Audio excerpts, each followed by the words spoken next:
Жилем, төсле кәгазь һәм кайшы. Кышкы фантазияләр йолдызлыгын тудыру өчен шул да җитә. Балалар китапханәсенә җыелган мәктәп укучылары шул исемдәге мастер-класста катнашты. Безнең балалар китапханәсендә кышкы каникуллар бик кызыклы үтә. Балалар өчен, укучыларыбыз өчен төрле чаралар үткәрәбез. Мәсәлән, квест уеннар узды безнең китапханәдә. Бүген без балалар өчен кул эшләнмәләре эшлибез. Безгә килгән балалар кызыклы китаплар гына алып китмиләр. Алар өчен без күңелле чаралар үткәрергә тырышабыз. Һәм барлык укучыларыбызны китаплар укырга өндибез.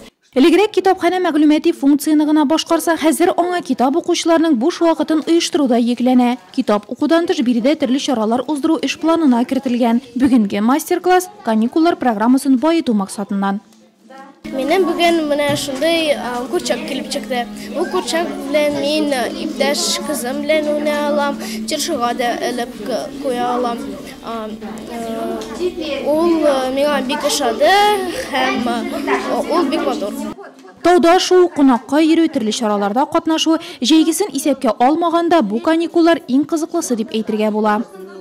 Очень весело. Мы с моей семьей поехали Бик кызык. Без гаиләбез белән Казанга бардык, фотога төштек, театрларда булдык, чанада таудан шудык. Кышкы каникуллар иң кызыклы вакыт дип саныйм.